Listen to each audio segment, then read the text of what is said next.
आप जितना जितना भक्ति में लीन होंगे, फिर निवेदन करूंगा, आप जितना जितना भक्ति में डूबते चले जाओगे, शंकर के भजन में, शिव की उपासना में खोते चले जाओगे, शंकर के स्मरण में खोते चले जाओगे, उतना उतना आपको शंकर को नहीं खोजना पड़ेगा, मेरा देवाधिदेव महादेव खोज कर आपकी झोली खुशी कर देगा, ये निश्चित है।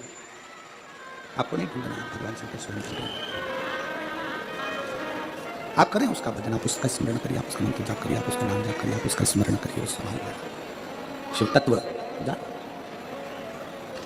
सती मैया भगवान शंकर जी से आज्ञा लेकर तप करने के लिए चली गई, बैठ रही अखंड तप में। और तप का मतलब क्या होता है? चलिए उपास का मतलब बताओ। तो मेरी सूरत की जीजियों और मेरे सूरत के जितने जीजा बैठे हैं, जरा बताओ उपास का मतलब क्या होता है?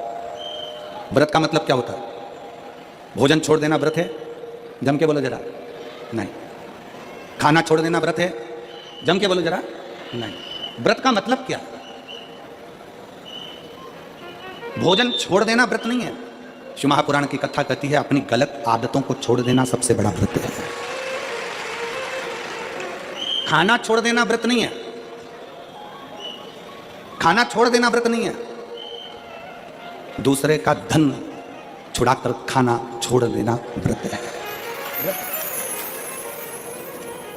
मंदिर में जाकर पूजन करना, मंदिर में जाकर अगरबत्ती लगाना, यह व्रत अपनी जगह पर है। पर किसी को शिक्षा की जरूरत है, उसको शिक्षा दे देना। किसी को चिकित्सा की जरूरत है, उसकी चिकित्सा में थोड़ा सा धन लगा देना। कोई रोते हुए के आंख के आंसुओं को पोंछ देना, किसी के दुख में खड़े होकर उसको खुशियां प्रदान कर देना, यह दुनिया का सबसे बड़ा व्रत है, सबसे बड़ी साधना, सबसे बड़ा तप। ये सबसे बड़ा तप है, सबसे बड़ी साधना है, सबसे बड़ा व्रत है। अभी करके देखो। वो किसी ने बहुत अच्छी बात कही है कि मन साफ है तो सारी गलतियां माफ है, और अगर मन ही साफ नहीं है तो गलती कौन माफ करेगा भाई?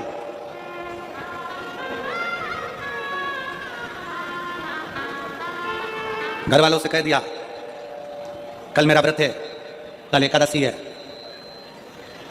कल व्रत है मेरा। एक दिन पहले से चिल्ला चिल्ला कर बोल रही हो कल मेरा व्रत है, कल मेरा व्रत है, कल मेरा व्रत है। दूसरे दिन व्रत चालू हुआ और व्रत चालू होने पर सुबह से कुछ बनाया खाया, क्या करा भगवान जाने, जो कुछ भी करा, केवल व्रत वाले दिन अन्न नहीं खाया, बाकी का जो खाने वाली चीज थी वो सब निपटाया। अब हम आपसे पूछें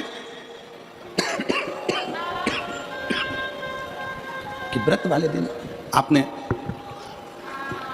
केवल अन्न नहीं खाया, बाकी का जो खाने वाला था सब कुछ खाया।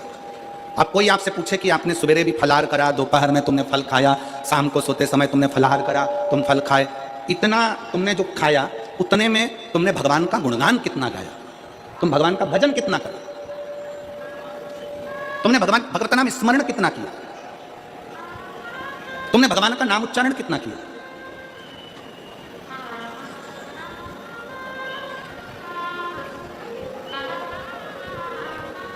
केवल खाना छोड़ा है, अन्न छोड़ा है, भोजन छोड़ा है, और दिन में सुबह से लेकर शाम तक 2-3 बार तुमने कुछ ना कुछ पाया है, वो व्रत हो सकता है आपकी दृष्टि में। पर हमारी दृष्टि में व्रत कौन सा है?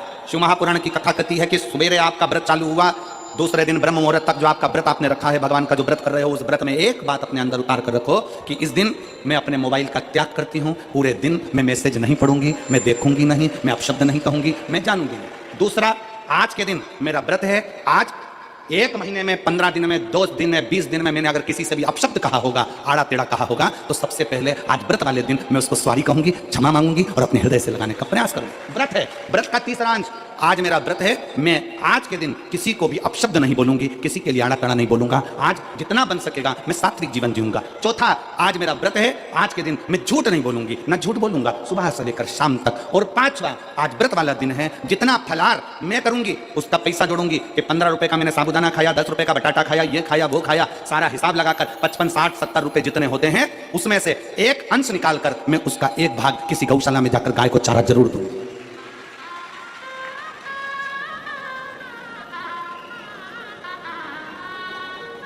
भीष्म पितामह एकादशी का व्रत करते थे, भीष्म पितामह एकादशी का व्रत करते थे।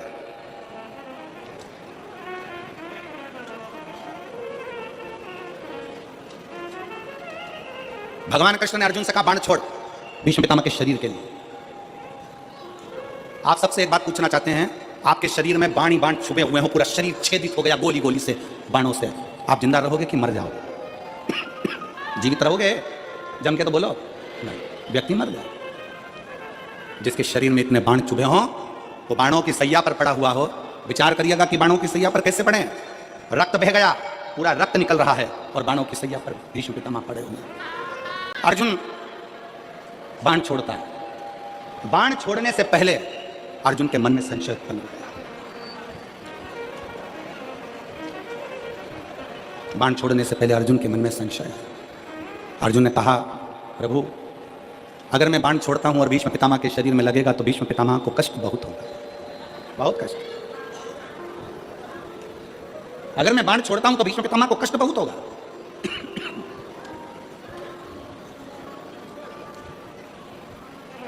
भगवान कृष्ण बोलते हैं, भगवान कृष्ण ने कहा, अर्जुन तुम्हारा काम है बाण छोड़ना।